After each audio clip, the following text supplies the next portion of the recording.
What's fascinating about our crowd is that there is the ability of equity crowdfunding. Could you talk a little bit about what makes that so special? Yeah, so what we did at OurCrowd is we felt that the world of venture capital was sort of locked up to institutional investors and really, really big investors, right? I'll give you a 2-minute crash class on VC. VCs are set up. Typically, you'll have a couple of GPs. Those are the people that run the fund. They work there every day. It's their full-time job. And they'll have a bunch of LPs, which are the people that give them the money to invest.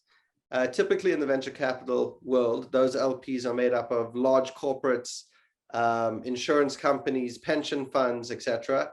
And maybe a few of the world's richest people. And there isn't really much access for, even well-to-do everyday people to invest in the asset class, right? So you might have a few people who know someone, their uncle, their nephew, their brother, their sister, who are starting something, and they might, give them a few bucks and sort of be exposed to that.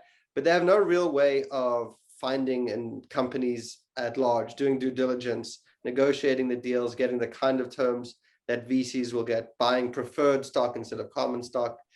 So we decided to put together a model which is sort of a hybrid, where we have an investment team and we are the GPs of that.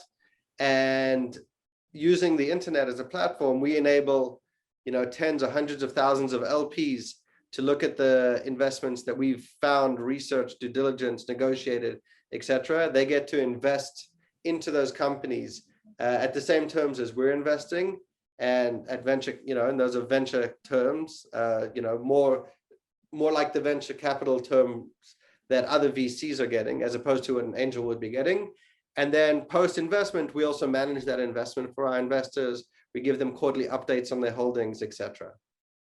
That's incredible, because you invest in the same companies that you offer to everybody else, the other LPs. Yeah, so every single company that we've offered to our LPs, it's to join us in the investment. We've invested in every single one of those companies. We're not a broker or a banker. We're investors, and we're offering our LP base to join us in the investment.